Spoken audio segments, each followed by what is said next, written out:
Yo, what's up? Welcome to Kinda Funny Games Daily for Wednesday, January 26th, 2022. I'm one of your hosts, Blessing Adeoye Jr. Joining me is twitch.tv/Andy Cortez. Good morning, Kevin and Blessing. How are we doing this morning?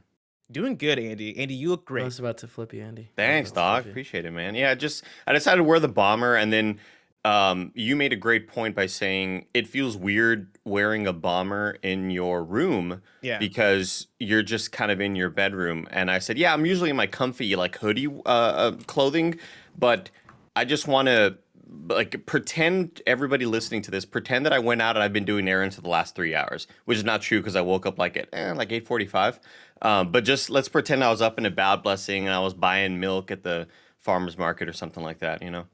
See, the thing is, I'm right now for audio listeners, right? I'm wearing a sweatshirt and a t-shirt under it, which I think most of the time I'm usually rocking. Sometimes I'll put on a polo for the style of it if I'm trying to go above and beyond. And then every now and then I'll rock the denim jacket or I'll rock a bomber jacket. The bomber jacket I feel like I can get away with a little bit because the PSLW bomber jacket is a little bit more comfortable. But when I rock the denim jacket, it feels so weird, even though I know it looks good on camera. It feels weird to wear a denim jacket in your room, which is why I don't do it most of the time. But now I'm in this predicament where I'm looking at you and I'm like, damn, Andy Cortez has got it going on. And then I look at myself in the camera and I'm like, man, I'm bummy today. You know, like I just showed up on camera, rolled out of bed, and I just came here. Even though I did do the thing where I went to Safeway, I got my Starbucks coffee. I almost bought some eggs and some, what was the other thing? It was some groceries I needed to buy, sugar. Don't you do that? Like, and you're always like, man, yeah, they judge me Still because I bummy. come in looking like a bum.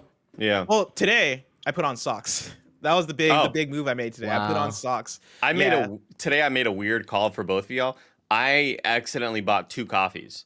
And I thought the price was real expensive, but I was in such a hurry and I was like, damn, $23 for one coffee? That's weird as hell. Oh What's my wrong God! with And you me? were like, all right, Jesus. I'll do it. It's about to be the Kevin, I greatest just coffee like of I all just time. But I Andy, just even accepted it. Yeah. even for 2 coffees, that's really high. I just accepted. 'Cause, Well, like, I mean, yeah. I Each mean, coffee's $5, let's say, and that's an expensive coffee, right? yeah. So that's $10. Yeah.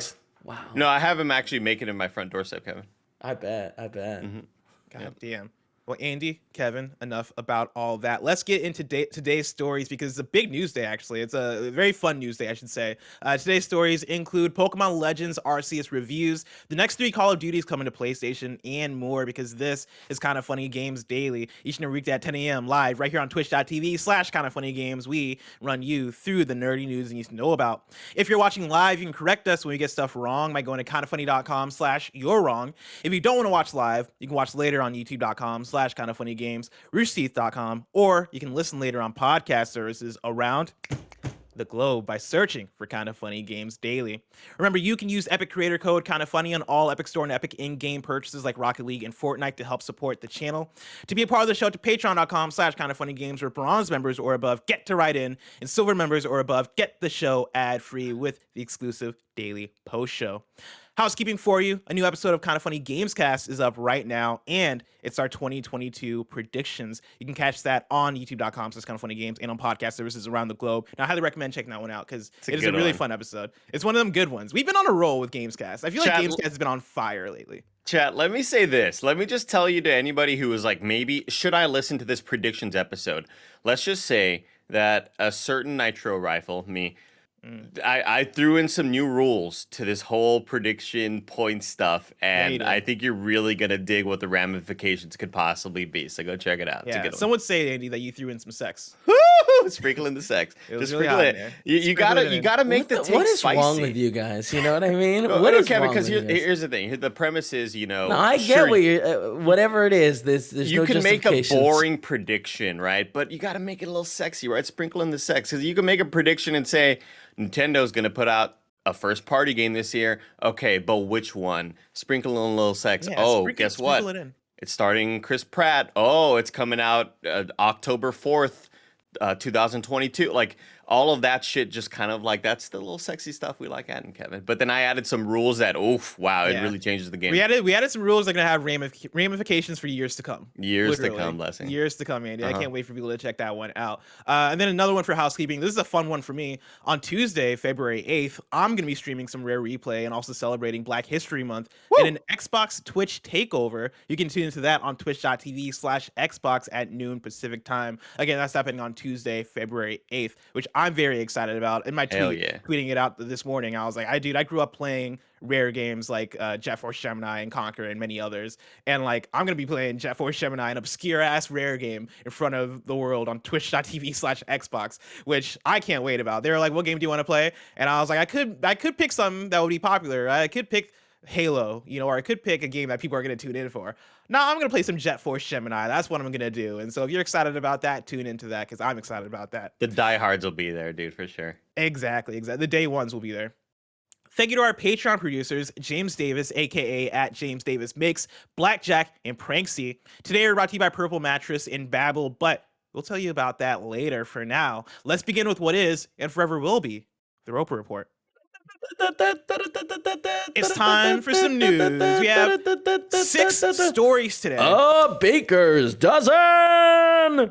Starting with our number 1, Pokemon Legends Arceus reviews are in. And with that, Andy, I want to welcome in a very special guest to this episode of Kinda Funny Games Daily. Ladies and gentlemen, introducing Laura Kate Dale. Laura, how's it going? Oh, it's going good. I've had to drag myself away from playing Pokemon to come talk about Pokemon. I've played a lot of Pokemon. I'm super excited to talk to you about Pokemon because you've been reviewing it. You played hours and hours of it. We talked about your Twitter thread. You put up previewing your thoughts on Pokemon a few days ago on this show, and we've got a lot of questions, and we're gonna get into a lot of what your review is and your thoughts on Pokemon. Before we do, we're gonna read through some other reviews. Before we do that, I just want to ask you, one, how many hours have you put into Pokemon, and then also, what is your background with Pokemon? So I've put 60 hours into Pokemon Legends Arceus currently in the span of less than a week. It has been a very Jeez. lengthy week of Pokemon. My background with Pokemon is that I have been an obsessive level Pokemon fan since childhood. Knowing a lot about Pokemon when I was a really young kid was one of the first ways I ever made friends and found ways to talk to people. Today, I shiny hunt in Pokemon, and I have about 85% of all Pokemon species that have ever existed I have in shiny form. I like me some Pokemon. Jesus. Jeez.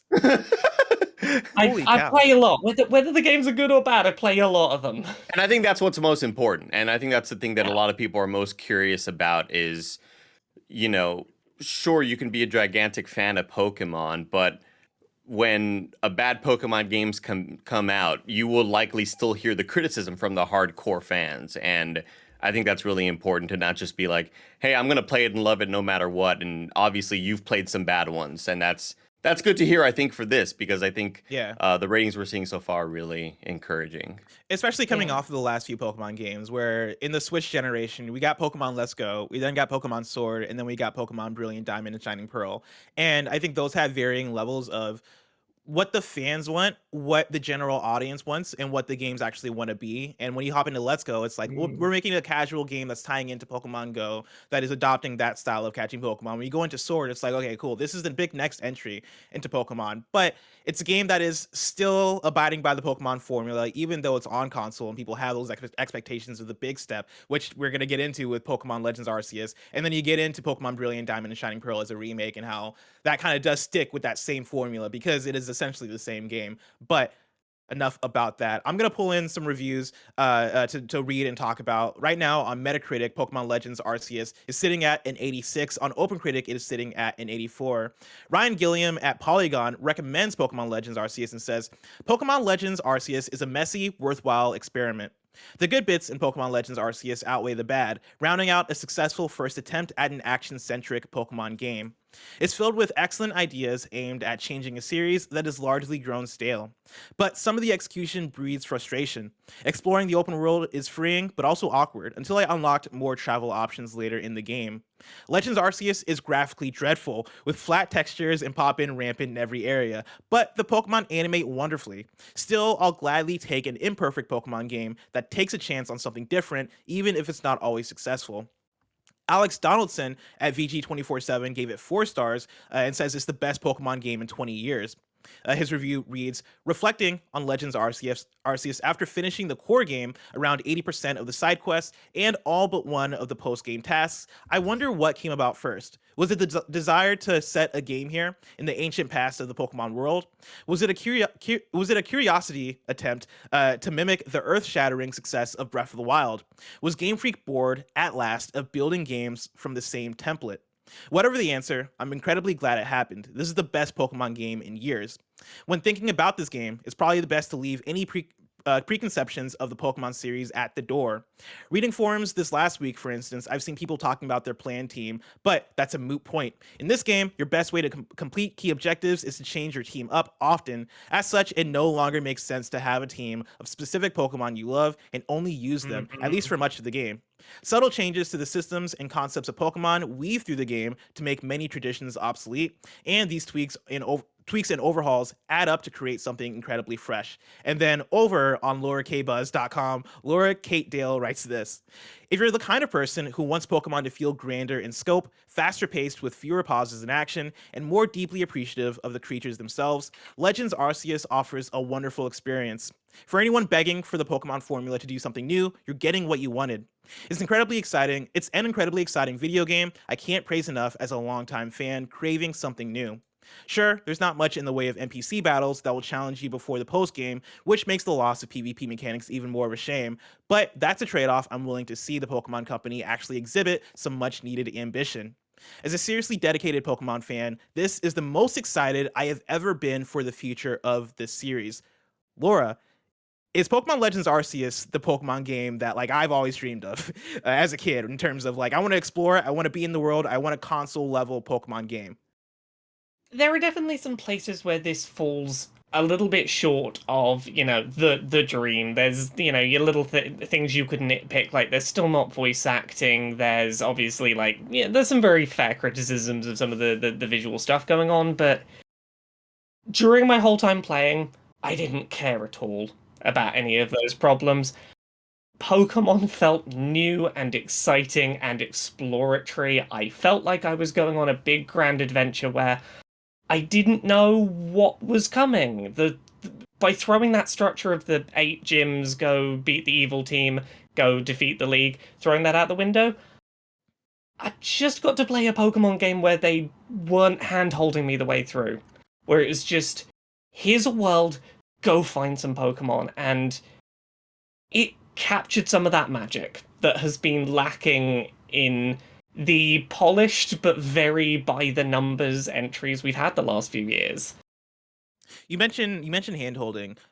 Is this game difficult? Because that is an issue that I've had with the last few Pokemon games, where I feel like I'm just cruising through them. And of course, when we're talking about what is Pokemon, what is the purpose of these games, I think for a lot of people it is the catch 'em all aspect, and so maybe difficulty throughout the core main campaign doesn't come into play when you are thinking about the shiny hunting and everything else. But of course, there's different levels of players, and for me, I wish that Pokemon was a little bit more difficult. Does this game raise that a bit?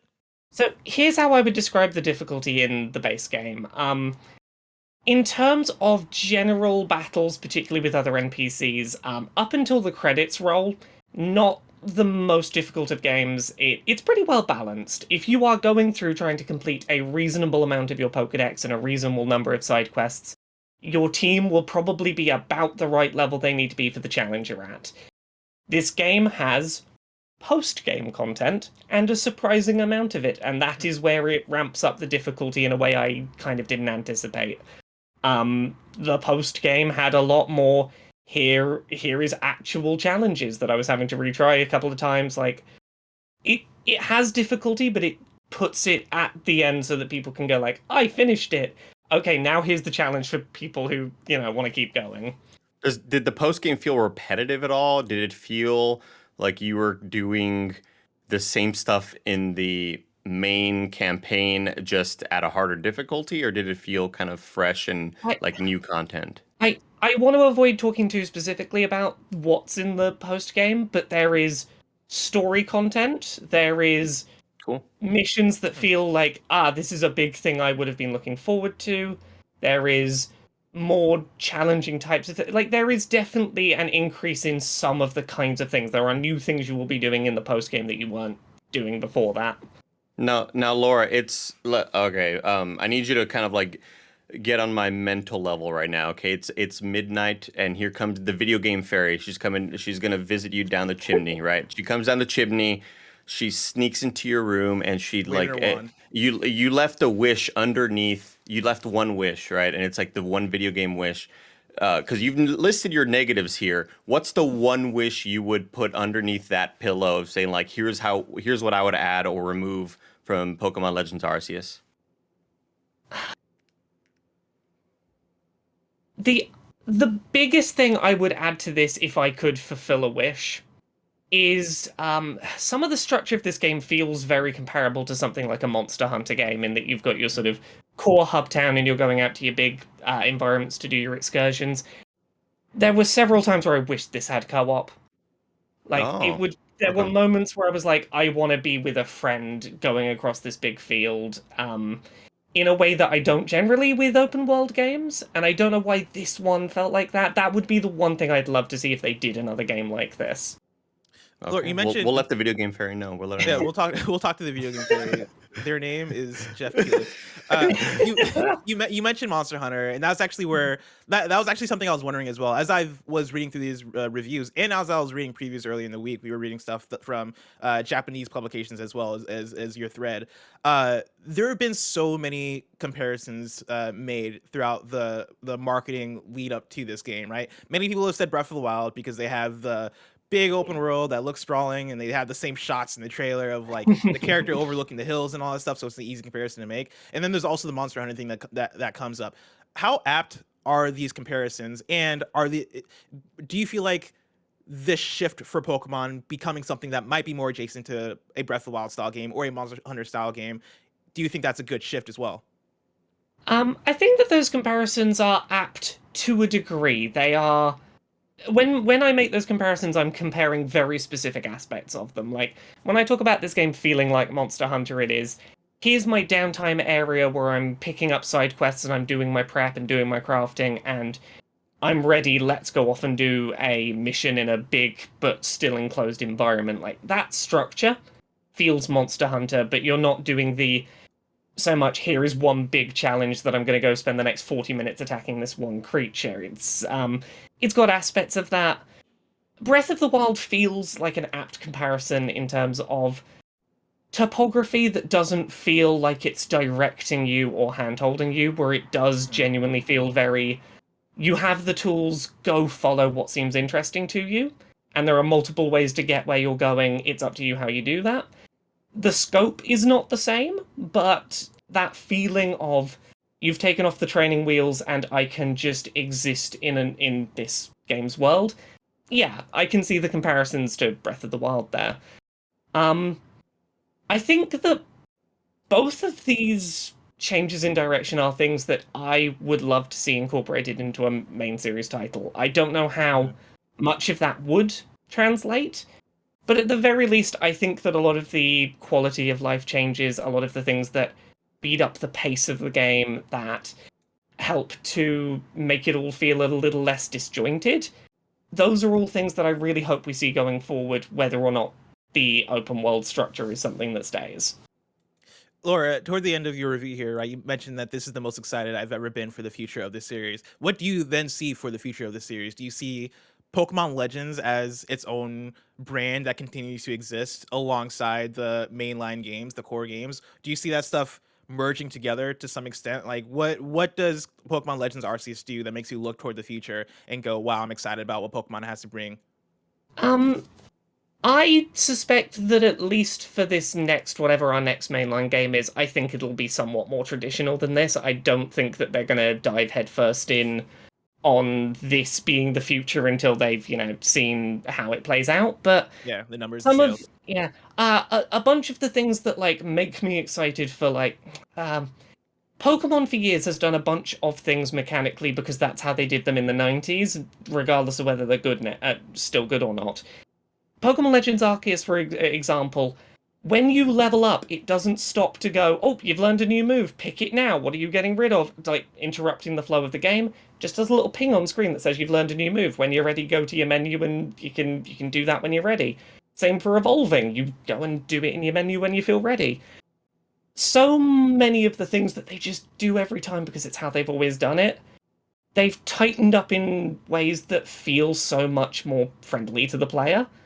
And if nothing else, I hope that carries forward. That idea of just because we've always had these systems doesn't mean we can't tweak them.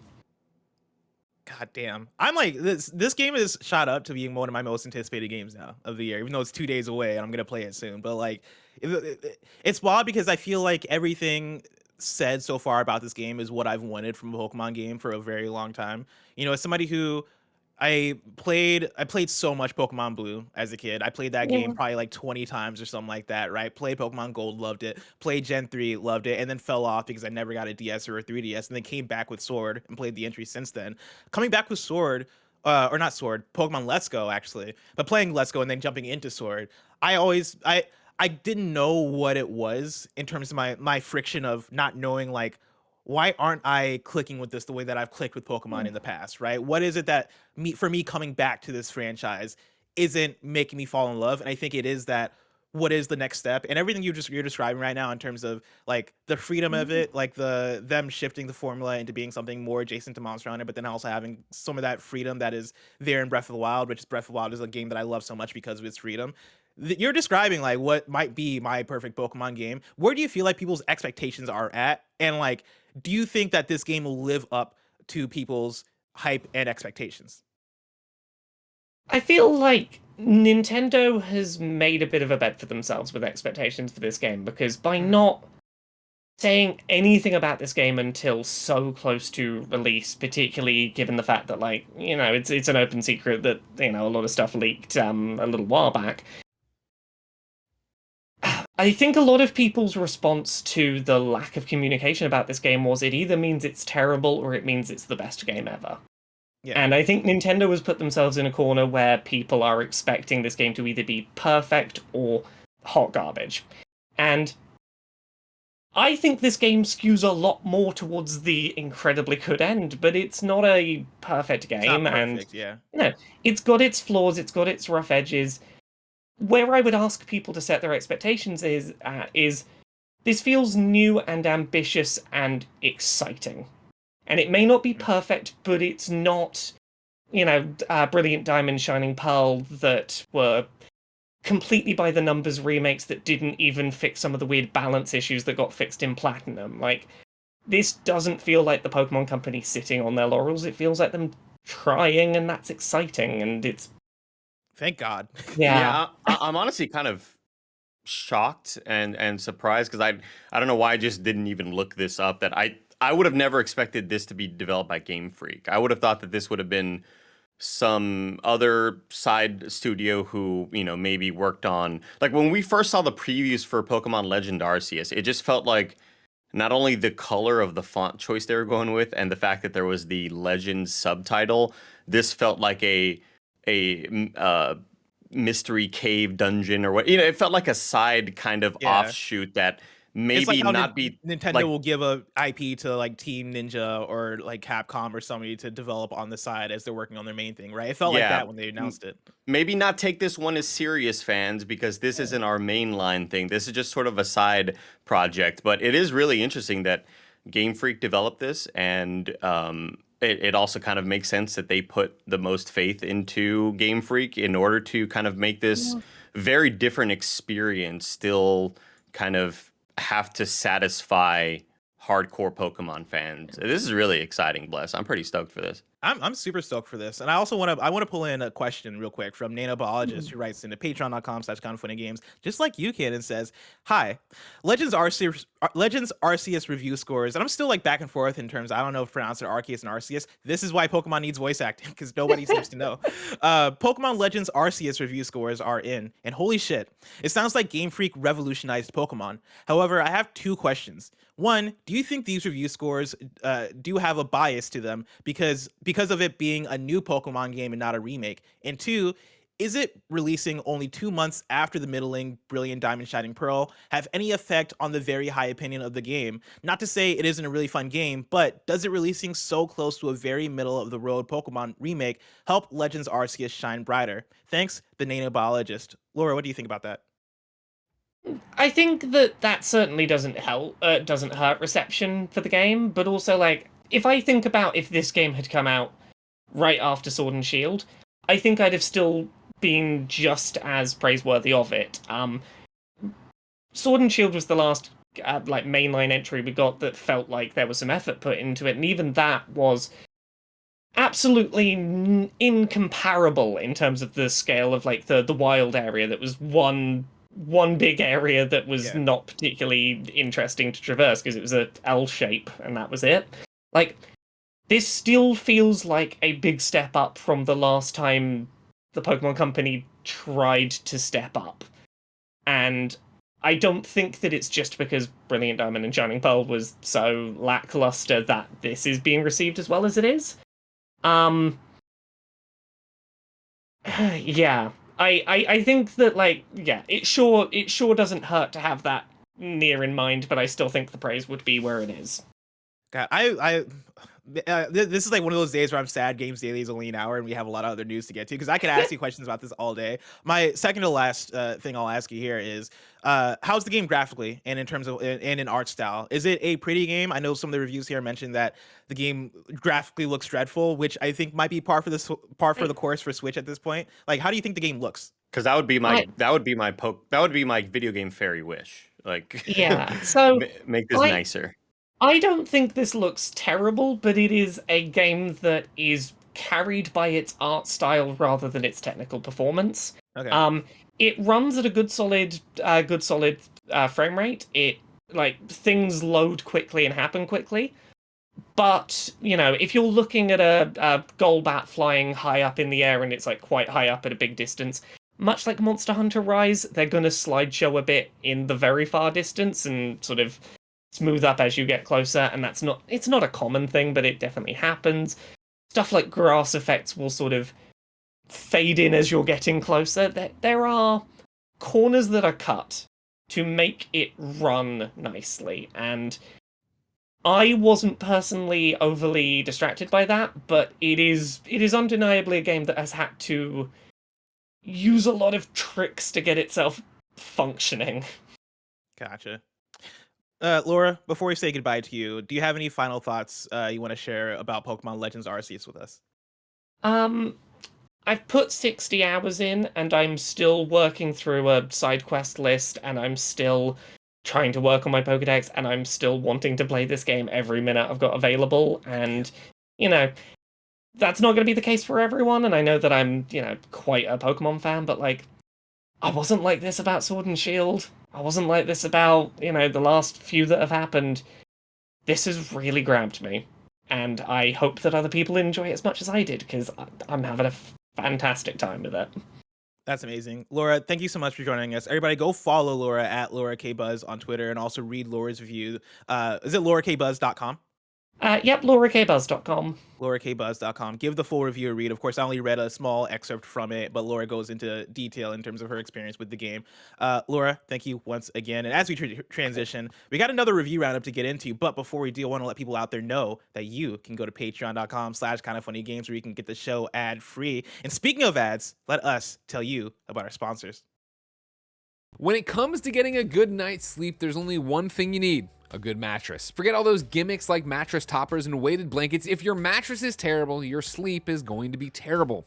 So get the only thing you truly need: a purple mattress. Only purple mattresses have the Gel Flex Grid. It's a super stretchy, ultra squishy material that adapts and flexes around pressure points and doesn't retain heat. How do I know? Well, I talked to a young man named Timothy Geddes, and Timothy swears by the purple pillow. Then, on top of that, he used to have a roommate named Joey Noel who swore by her purple mattress. That's right. Kind of funny sleeping all over this purple stuff and loving every minute of it.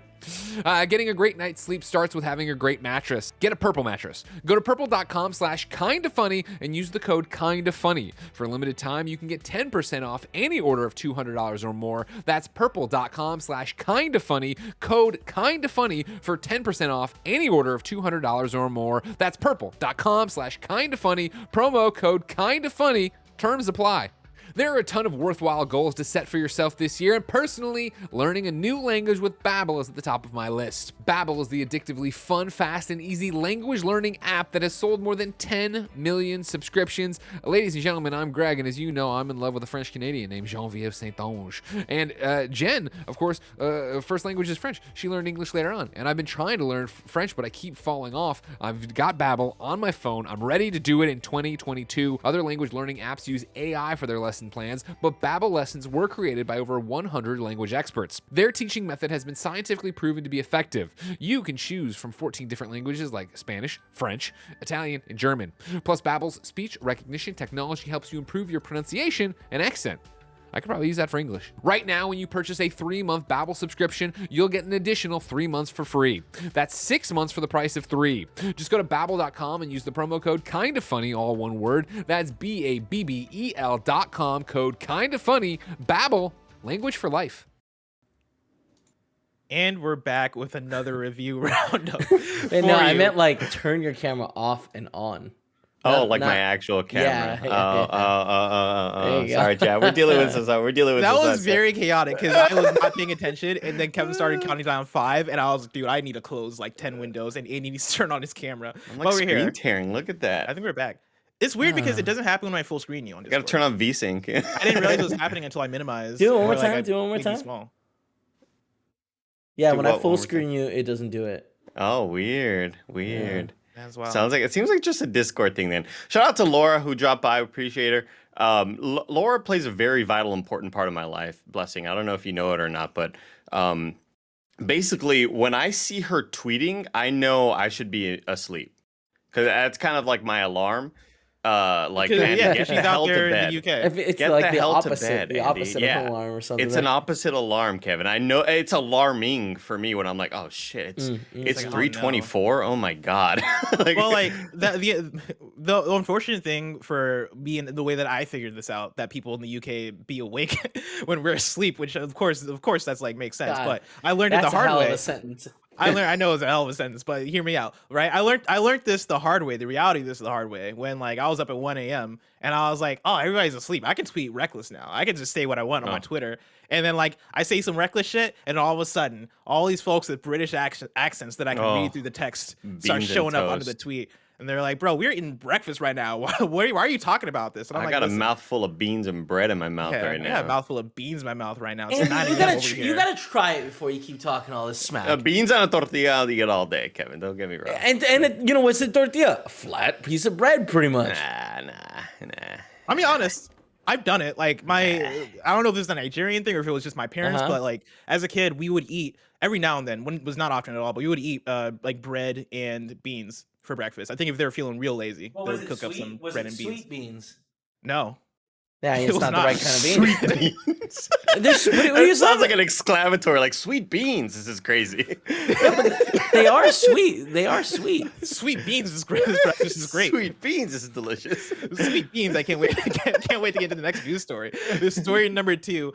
We also have another review roundup for you with Uncharted Legacy of Thieves collection.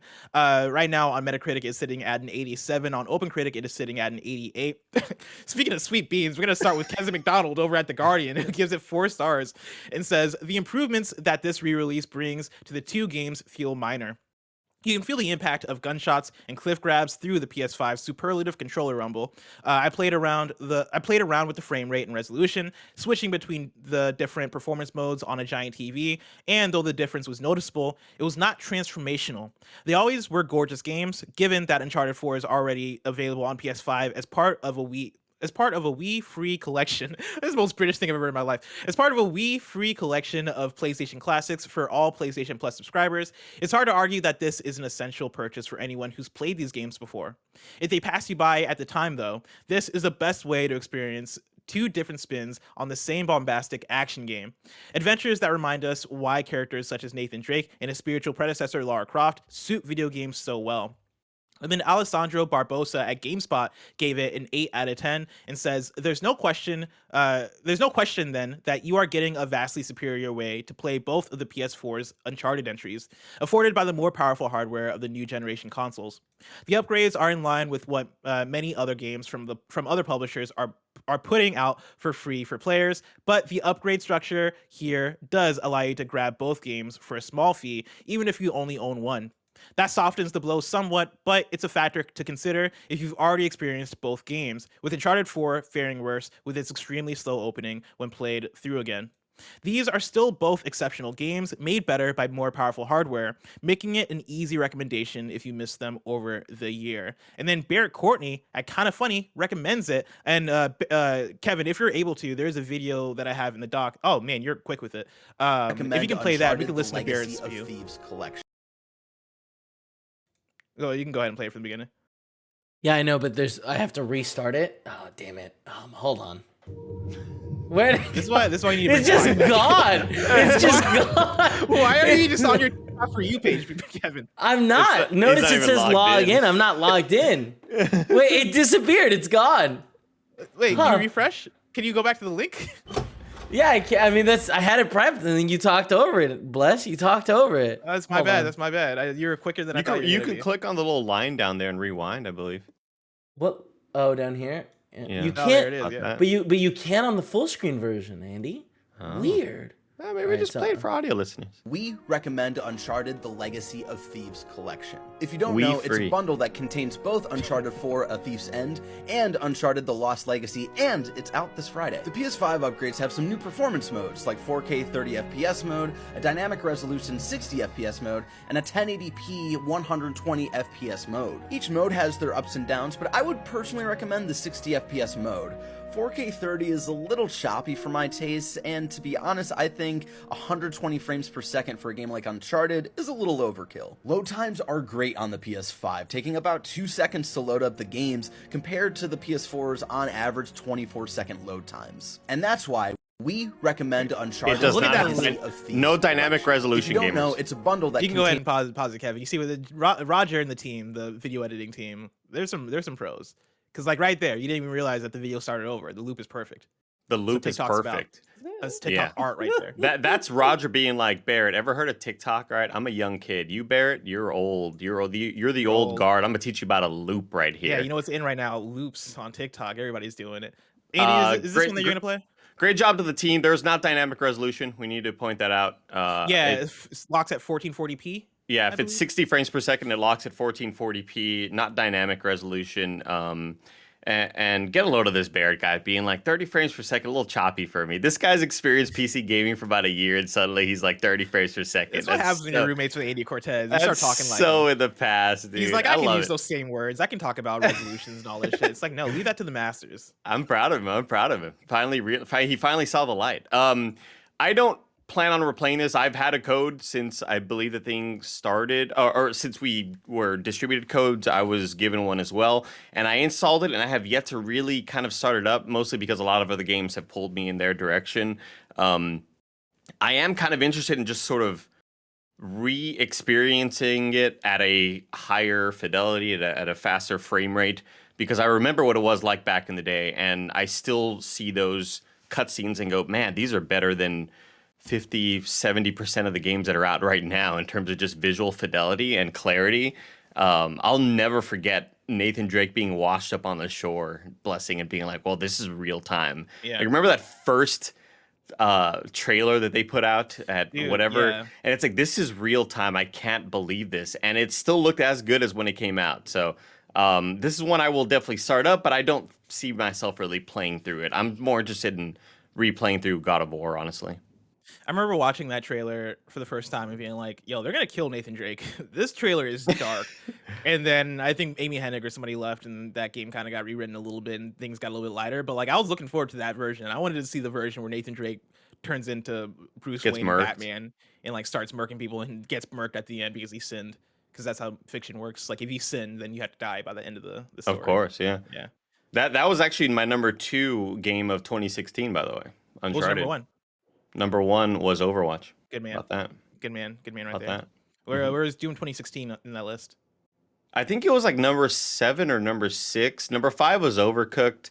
Number 4 was Hyper Light Drifter. Number 3 was Inside.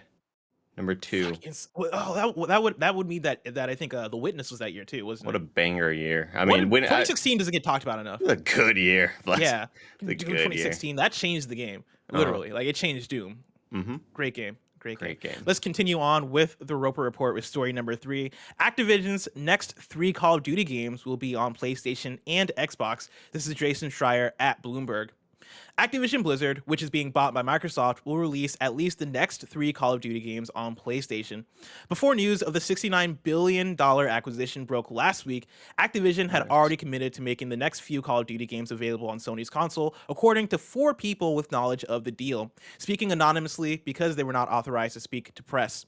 That includes this year's Call of Duty, expected to be a new entry in the popular Modern Warfare sub-series being developed by Infinity Ward, and the following game, which is in development at Treyarch.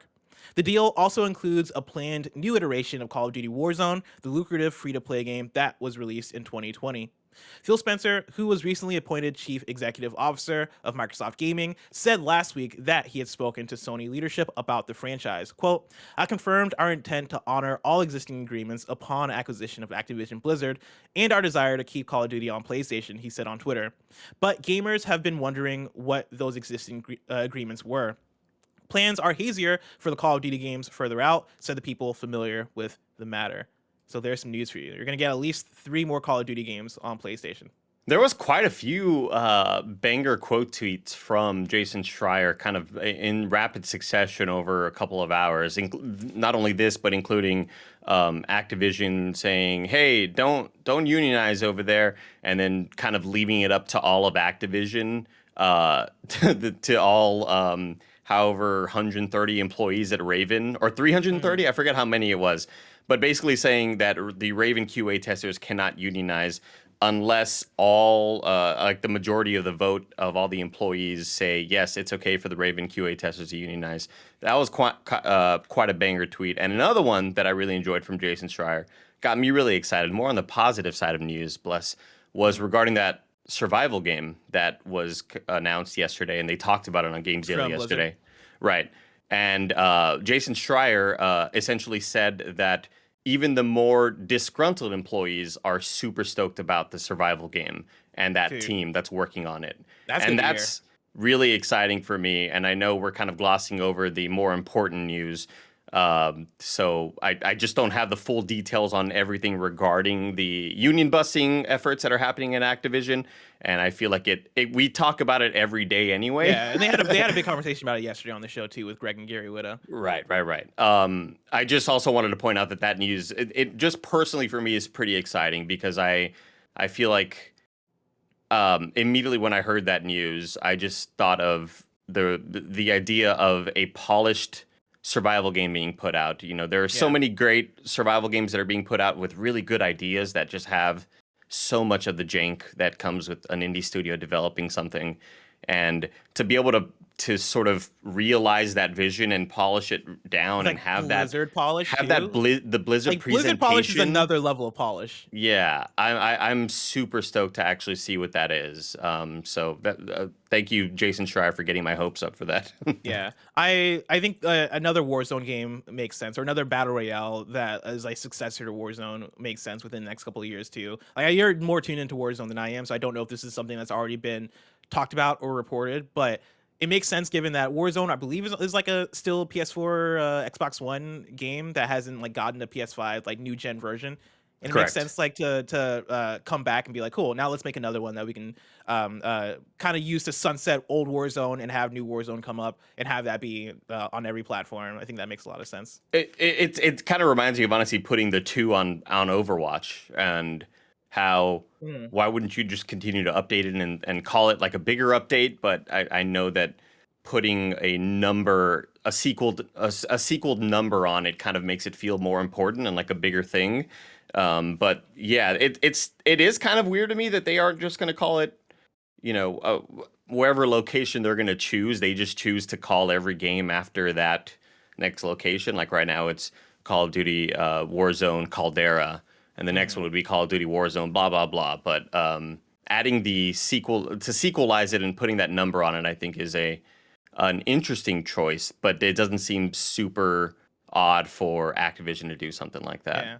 And I also would be surprised if it was just called Call of Duty Warzone and it feels like a relaunch, and maybe it is still crossplay with old gen and new gen, but it does usher in that focus on, okay, we are focusing on new gen, right? We want to talk about the revamp and the new graphics, and the game's going to run better, it's going to look better, and it has all these improvements, and we're treating it like a new title, even though it is essentially what Overwatch 2 is.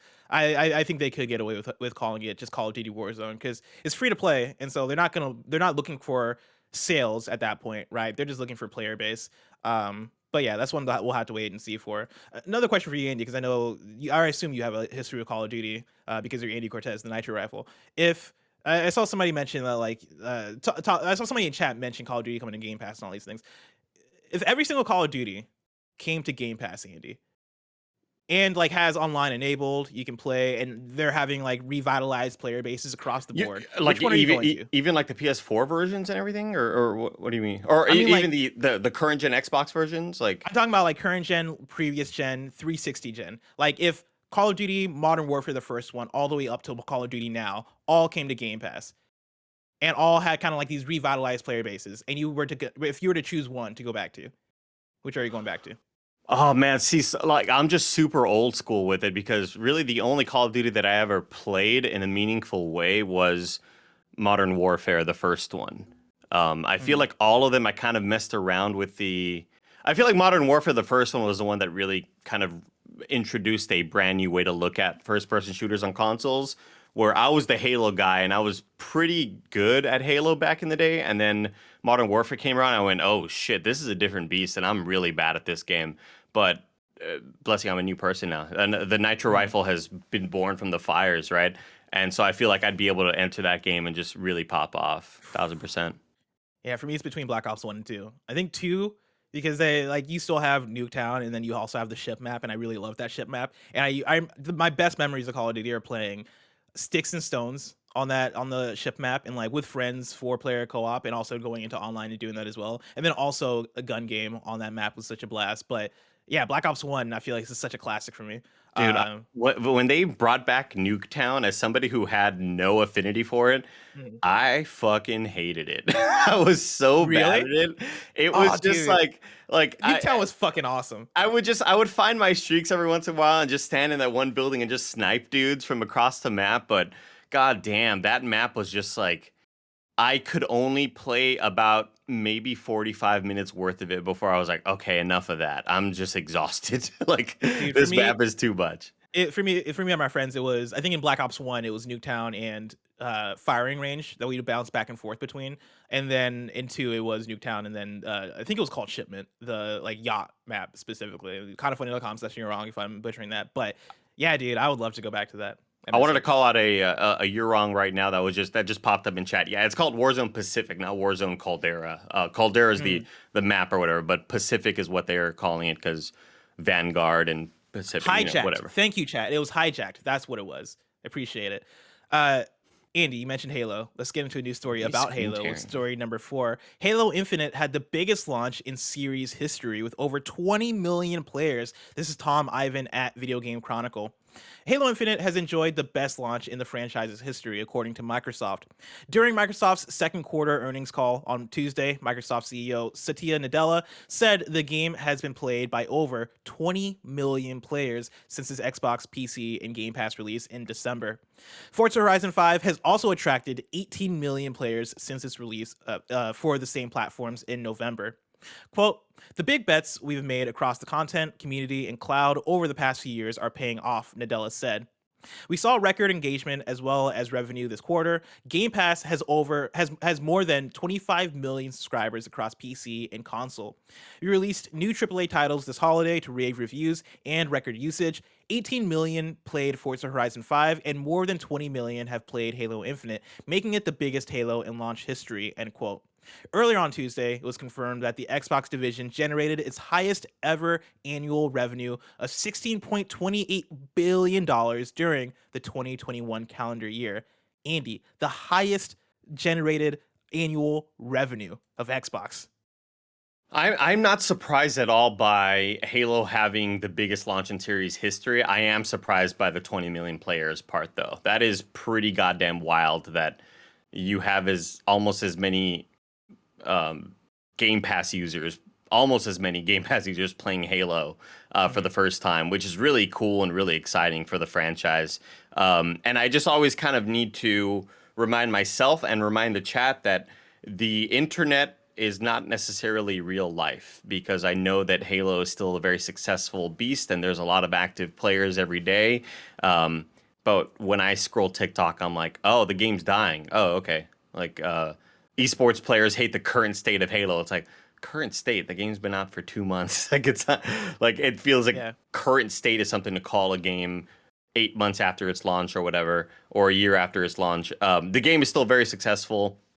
And those are massive numbers. Those are absolutely massive numbers. Even something like Forza Horizon 5 for 18 million to play. Is crazy. And it's it's a racing game, not typically the most popular genre to get into. I think that just speaks to not only the quality of it, because when you hear that many people talking highly about it, if you have access to it, you're going to try it out. And I think that is the magic of Game Pass. You have it available. Oh shit, I would have never given this a second thought, but everybody's talking about how great it is. It won IGN's Game of the Year. Shit, I probably should try this out. Yeah. Yeah, really impressive numbers. I think you absolutely nailed it. And yeah, I look at that Forza number and I'm like, God damn, 18 million for Forza is huge. And yeah, I think that signifies like that is a franchise that is going to continue to grow and get more players. And at this point, if you wouldn't already put in that conversation, which I would probably, but like you are going to put in the conversation of most iconic Xbox franchises like of all time going forward. I think it's in there, especially winning Game of the Year, IGN, and getting 10 out of 10s at multiple outlets and all these things. So go get him Forza and go get him Halo. Andy, story number 5. Crytek has revealed Crysis 4 ? This is Tom Phillips at Eurogamer, and Kevin, I have a link to a trailer that you can play on silent as I read through the story. Following this morning's leak, Crytek has officially confirmed Crysis 4. The developer released a short CGI trailer that Kevin's gonna play just after midday UK time, less than an hour after a social media post spoiled the surprise. There's little to the trailer other than some flashy effects reminiscent of the series' nanotechnology, and then the phrase, quote, "join the journey, become the hero," end quote. But there's no doubt Crysis 4 is on its way. Quote, "It's now finally time to confirm, yes, the next Crysis game is happening," Crysis boss Avni Yurli said today in a blog post. Quote, "We are so pleased and excited to bring this news to you, and we really can't wait to reveal more details about what lies ahead. Right now, the game is in the early stages of development, so it will be a while yet. But we wanted to bring you the news at this time as we are so hyped for the future, and to let you know that we'll be listening to our community. Crytek has a proud history of working with our community to develop the games you want to play. Crysis is incredibly important to so many people. It's beloved by gamers everywhere, and some of those working in the industry today are doing so because of the original game. So we want to make sure the next installment in the franchise lives up to all of your expectations. Make sure to join our socials and get involved," end quote. Andy, what do you take? Like, what is your take on this? I don't know what to think about this. Neither do I. I would have almost guessed that there was really, really bad news that happened at Crytek, and they had to do this as a distraction. It just seems like I mean, it's totally stupid, dumb, reckless speculation. But you know what I mean by that. Just the feeling Yeah. of the way it dropped, kind of out of nowhere, without. I mean, obviously, there's going to be a decent amount of fanfare for it, and for the people that legitimately care about the franchise and the series. I have no real affinity for it, Blessing. I will look forward to whatever John and Alex from Digital Foundry break down on the video and maybe talk about what it could be. And I know a lot of these things are alluding to the nanotech and the nanotech suit. We'll see, we'll see when this game comes out. I give it, maybe 2025 at this point, Yeah, I think between this and between many announcements we've gotten so far, including things like Splinter Cell from Ubisoft, right? We're getting a lot of games being announced super early in their development, and I think that's purely because they're looking at recruiting people. I forget who on Twitter said this. I think it might have been Jason Schreier, it might have been Jeff Grubb that mentioned that video game recruiting seems to be difficult right now in the games industry, just for whatever reason. I don't know if it's the pandemic or if it's just harder to find people that like have the expertise that want is that needed lifestyle. Yeah, want that lifestyle, want to work for video games where they can take that same skill set and work for maybe a more lucrative position at a big tech company or something like that. Yep. But yeah, like I think that is why we're getting these announcements super early. But also, Crysis 4 is one that I would never have predicted. I don't know why. Like, Crysis doesn't seem like that franchise that needed a fourth game. And maybe that's a hot take. Maybe it's just that I've never been into Crysis, but like I've never once read somebody out there clamoring for another Crysis game. And so I think this shocks me a little bit for that. I would be like, why wouldn't you just make a new IP? But maybe that's just me. Maybe that's a hot take. Who knows? Yeah, I mean, it's definitely that IP that has a lot of lineage and a lot of history behind it, and a lot of internet memes when it comes to PC gaming. But yeah, we'll see how it goes. I look forward to getting more news about this in a year or so. Maybe we start to see some footage drop. But go apply, everybody, if you're in game dev. Go apply if you want to work in game dev, or if you have the skill set, or if you want to work on Crysis. I love here that they mentioned that, talking about the game being beloved by gamers everywhere. They say that some of those are even working in the industry today, and they're doing so because of the original game. And as I read that in my mind, I'm like, well, is that because they had to build a PC from scratch that is going to be powerful enough to run that game? That is why they're working in the industry today. But I digress. Looking forward to Crysis 4. Or not, I don't know. It's a game that's gonna come out. It's a game that's gonna come out. You don't have to lie, Blessing. It's okay. I'm not gonna sit here and act like I'm gonna play Crysis 4. I'm not. I couldn't be more bored by a game announcement. Sure. But hey, it is what it is. I'm sure you guys are out there. Let's round out the report with our final news story. Story number 6: a sequel to the Mortal Kombat movie, the 2021 movie, is in development. This is Mike Fleming Jr. at Deadline. All New right. Line. Right? Yeah. New Line is getting back into a fighting stance on a sequel to Mortal Kombat, the action-adventure film based on the blockbuster video game franchise. The studio has hired Jeremy Slater to write Mortal Kombat 2. Slater was head writer on the Marvel/Disney Plus series Moon Knight. Based on the Ed Boon and John Tobias created video game phenomenon, the last film was released in April 2021 during the pandemic, simultaneously in theaters and on HBO Max, opening number 1 at the box office and ranking among the top feature titles ever on HBO Max since the platform launched. In last year's Action Fest, an MMA fighter sought out Earth's greatest champions in order to stand against the enemies of Outworld. It was a battle for the universe. No other deals are locked in at this point. Andy, you looking forward to this one? Mortal Kombat 2? Blessing, when we talk about most memorable moments of the pandemic in a positive way, I think back to you, me, Kevin, and inside of Tim's movie theater, watching Mortal Kombat. We had pizza, we had some drinks, and we're yelling at the top of our lungs because we're so hyped up at how ridiculous the movie is. I had a lot of fun with this movie, Blessing. I'm super looking forward to part 2. It was not a great movie, but it was really. I thought the visuals and the action sequences and the sort of the homages to the franchise were really on point when they needed to be. And the movie was also kind of humorous in some points. I didn't expect Kano to be this character that I laughed at. And it was great. Legitimately laughed at, and instead of like, when we look at a lot of these video game movies, you're laughing at them because they are bad and the dialogue choices are terrible. But Kano legitimately had some good comedic writing in a lot of moments. So I'm definitely looking forward to part 2, especially I'm assuming that they've, looked at Jeremy Slater and been like, all right, this dude knows his stuff. Let's get him on Mortal Kombat 2. I'm also super excited for Moon Knight.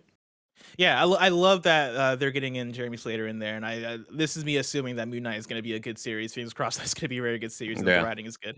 But even with that, right? Like Mortal Kombat 1, I think was a fun watch. I would say it was as a movie, I would say it was bad. But I think that's also me just being a fan of Mortal Kombat and having certain expectations. It was fun. Not the movies though, right? Like not the movies Mortal Kombat. You being a fan of the games Mortal Kombat? The games, yeah. But like also, but like there's certain things. There's certain things that I thought they the movie. I think they did such a good job with the movie of like having moments where it was like, oh look, he spam and jump. It's like, all right. See, that's and when he's doing when they're doing the leg sweep, stuff like that, I thought was really fun and really cool. But there are things in there that they butchered that I feel like they didn't need to butcher. That like, are you mad they didn't do a Mortal Kombat? Because they never get to the actual Mortal Kombat. The powers of the characters just being like this thing that like, oh, it's your Arcana and it just activates. There's not backstories for your powers, right? Like Kano doesn't have a laser because he's like a surgically modified cyborg creature. You be careful. I think that there is. He had a laser because he got mad. It's like why? Why is that how you explain away his laser and every single other powerful in this movie or other power in this movie? Like. I think that was so disappointing to me. I think it contextualized it fine. I didn't need to hear. I guess they could have gone the funny route, like in Spider-Man: No Way Home, of like falling into a vat of fire dragons or something like that. Yeah, for Liu Kang or whatever. I would have appreciated that more than them being like, oh, it's magic. I was super underwhelmed with the main character and the main character's power set. That suit looked really bad. Really bad. Yep, there were some that's another scenes thing I was where it was gonna bring up. Oh, I think that they were like, oh, we'll make the rubber suit look less stupid in post, and then they never did. No, never did. Somebody forgot about it. They just left it in there. Yeah, I didn't rock with what was his name, Cole Young. I didn't rock with him that much. I thought he was boring. And you remembered his name? Holy shit, that's impressive. That honestly, it took me a while. Like as I was putting together this news story, I had to remember what the movie was about, and then I was like, "Fuck, who was the main character?" It was Young. Wow, nice job, Cole Young. Remember? Yeah, I had to really like dig into my mind palace for that one. Nick was like, "Yeah, I mean that was Scorpion's son, right?" And it was like, "No." For anybody, yeah, when Nick didn't realize that like how time works, 400 years had passed. You know what? I can't wait to watch Mortal Kombat 2 with you. Even though I think it's not gonna be great, I still look forward to it as like a fun watch in the way that like watching bad movies is fun sometimes, and I think Mortal Kombat is that, right? I'm gonna have fun. Dude, let's just drop what we're doing and let's go to Tim's house and watch Dune right now. Dune? Yeah. We were making plans for that, weren't we? Yeah, exactly. That's the plans we were making. Fuck, we never did those plans because we were planning to do that in like December or something, and we just forgot. Tell Tim we're available at 7:30 a.m. Yeah, tell him, Kevin. Or 9:55 or 9:55 p.m. Yeah, options. One of the two. Yeah, give him the two options, and we'll figure it out. Andy, I cannot wait to watch Dune in Tim's theater, but that's probably just so far away. If I want to know what's coming out to mom and pop shops today, where would I look? The official list of upcoming software across each and every platform, as listed by the Kinda Funny Games Daily Show hosts each and every weekday.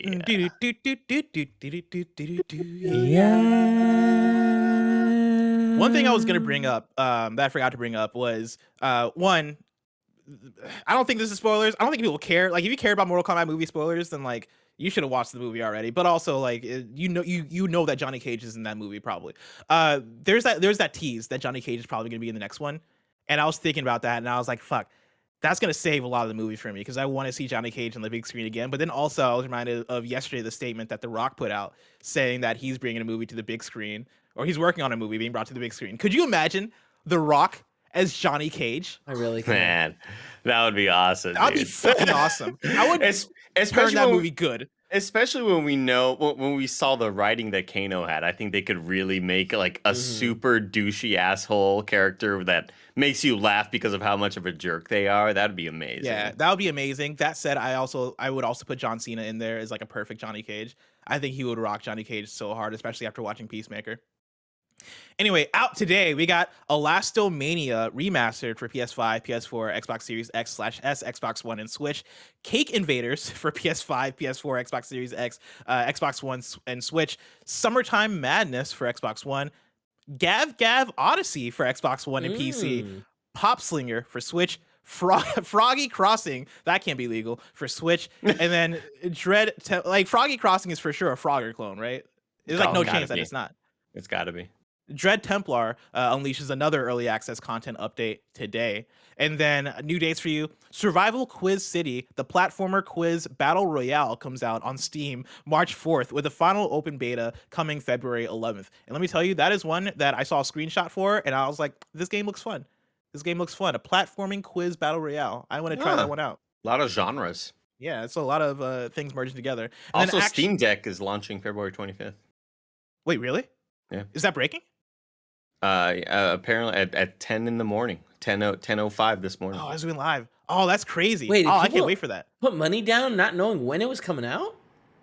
Kevin, I mean that's the way the world works, Kevin. I forget how it works. Y'all I forget if I put crazy. money down or not. The Steam I official. definitely didn't pay the full price, I don't think, for it. The official Just news thing $5. says, "Hello, the day is almost here. On February 25th, we'll be sending out the first batch of order emails to reservation holders. Customers will have 3 days." In parentheses, 72 hours, from receipt of their order email to make their purchase. Before the reservation is released to the next person in the queue, the first units will be on their way to customers starting the 28th, and we plan to release new order email batches on a weekly cadence. In addition, we're also sending out press units for full review shortly. Press review embargo on Steam Deck coverage will lift on February 25th, but keep an eye out for some preview coverage and impressions before that. In the meantime, we're working to tie up the last few loose ends and polish some rough edges, and are excited to get these out to you at the end of the month. This whole launch of the Steam Deck, it reminds me of like a Kickstarter launch, honestly. It just seems very informal, very unofficial. They're like, oh yeah, we're putting. It's like you're Valve. Yeah. This should be a bigger, more organized thing. And they're like, yeah. yeah, no, we're putting it out there. It seems like it's gonna be good, right? There's nothing about it that seems like it's broken or bad or not powerful. Yeah. Right? Yeah. Should I be worried about this thing? I put the $5 down for it. I think it should be good. I think it'd be fun. Okay. Yeah, but like if anyone changes their mind, they should like let people know in Slack just in case we want to change our mind, you know. What do you mean change our minds? Like we're all gonna cancel our pre-orders together? No, I'm Like, saying give like, we're Kevin gonna his cancel. pre-order. Yeah, maybe I get Oh, one. I see. Maybe I I get one. see. I feel like maybe I deserve one. Here's all I want. Okay? Because I love my iPad, Kevin. I just wish Apple Arcade I wish Apple Arcade had the offering of like all the indie games that I can get on Steam or the Epic Store. Like I wish it had that offering. All I want is a tablet blessing that I could just plug a controller into or Bluetooth it or whatever. I don't want a thin laptop. Does the backbone fit in the iPad? No, because I need the controller in my hand. I don't want to be doing this. I'd rather like on the plane hang it up there and then do the thing here, Kevin. You know what I mean? Like I don't like a handheld thing. I don't. You want to be on the plane and turn your plane flight into a Best Buy kiosk, essentially. Yes. Like a demo kiosk. Yes. I do that every time, Bless. Just I do that every like, time. And like I know that there are some like Lenovo quick books or whatever the fuck they're called, these ultra books that are like super thin. I don't want a folding thing with a keyboard. I just want to let me just plug a thing in, play a little indie game on there. I don't need anything too crazy. I'm not trying to play Cyberpunk. I just want to play, you know, Death's Door, you know, those type of games, those smaller indie titles. I know we're going long in the show and I should wrap up really soon, but like, am I doing too much? Because I'm gonna buy the Steam Deck, right? I have that. I have money put down on that. I'm gonna get the Playdate as well, and like I missed out. Do I not? You're gonna play the Playdate for 2 days. You're gonna 2 days, you think so? and you're gonna be know. charged for it for like 8 months, right? Because that's a service. Yeah, it's like a battle pass system, but like you pay per season, right? So I pay for the first season, and then like get your money back. Just get your money back. It's such a like. I'm gonna get the Playdate. I think I'm gonna like the Playdate. All right, I bet you right now. I would get the Playdate before I get the Steam Deck. If I'm being honest. 2 months after you have the Playdate, you're not using it. Let me know if you want to cancel your. It's a good call. But Kevin wants in on this real fast. I mean, I don't know. Why not? Because here's you the know? thing. Kevin really doesn't believe in me, and I get it. I understand. With the play date? Yeah, I mean, with it's the play no. date, It's Bless. It's not a you thing. It's the a play cute date's a novelty. gimmick. It's a gimmick. Yeah, exactly. Thank you. Thank a you. cute Well, like, it knows novelty what it item. is. It's a cute novelty item, Blessing. And here's the thing: with the Steam Deck, you're going to have the world at your fingertips in terms of indie titles.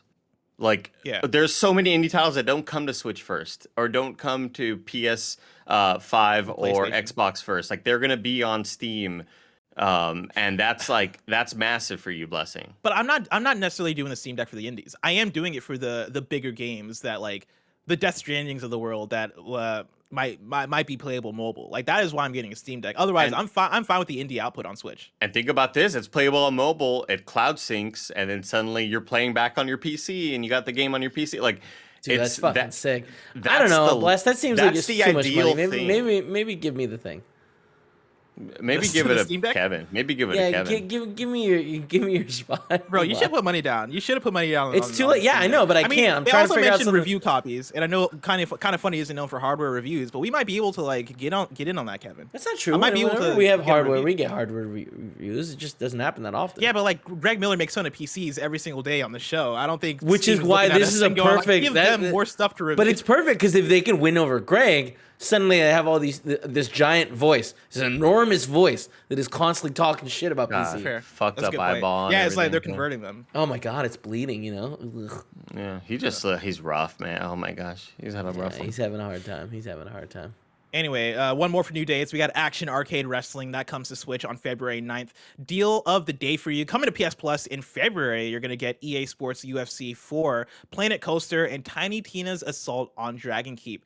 A Wonderlands one-shot adventure, which I thought that was DLC for Borderlands 2, but they don't really put DLC on PS Plus like that, so I guess that's just a standalone, which is wild. I didn't know that was a thing. I would have played that forever ago if I knew, but hey, here we are. Remember, you can go to kindafunny.com/you're wrong, where you write in and let us know what we got wrong as we got it wrong, so you can correct it for those watching later on youtube.com/kindafunnygames and on podcast services around the globe. Nano says Crysis 4 was originally leaked in the Nvidia leak. The leak is proving to be more and more real. That's wild, Andy. What am We I were talking about this recently. Talked about it on the Gamescast, Blessing. Talked about it on the Gamescast. Everybody wanted a Bloodborne remaster. It wasn't on the leak, but God of War was. Fucking Death Stranding was PC. We're seeing all this stuff becoming more and more real, but where's Bloodborne on PC? It's not coming out. Why? Because it's getting remade completely. Wasn't Not there on like PC. wasn't Half-Life 4 or some shit on that leak? I can neither confirm nor deny, Blessing. Okay, that's fair. That's fair. Demon Souls, Ghost of Tsushima, God of War, Gran Turismo 7, Helldivers 2 was on there, which is for sure real. It's like, why would they put that on there? Sackboy, Returnal, Chrono Cross Remaster, which I think already got.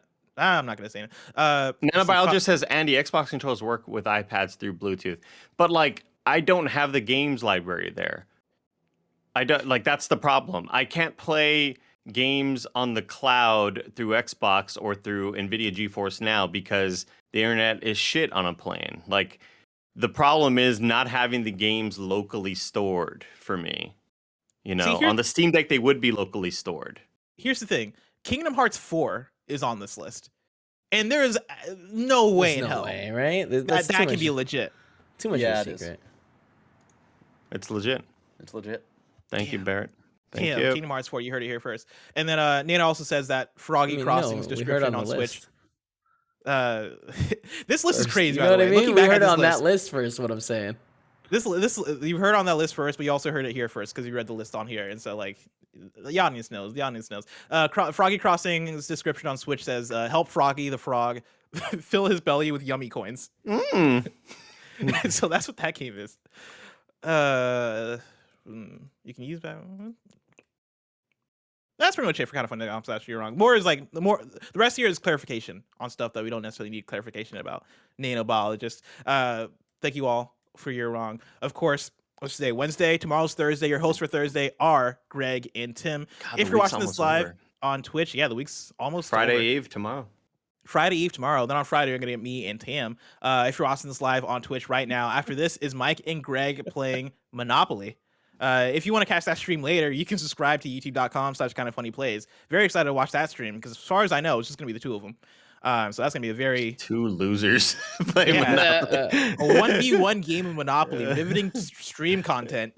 Greg, I feel like I've been mean to Greg this week, and I don't know why. Nah, he, I don't know what's bringing it out of me. I don't think it's just been this week. Plus, he deserves honest. it, you know. I don't know what it is. It's coming He out of me. I deserves think he's it. turning me into a monster. Remember, this has been Kinda Funny Games Daily. Each and every weekday live right here on twitch.tv/kindafunnygames. We run you through the nerdy news you need to know about. We have a Patreon post show for those that are subbed at the silver level of patreon.com/kindafunnygames, so stick around for that. Otherwise, until next time, game daily.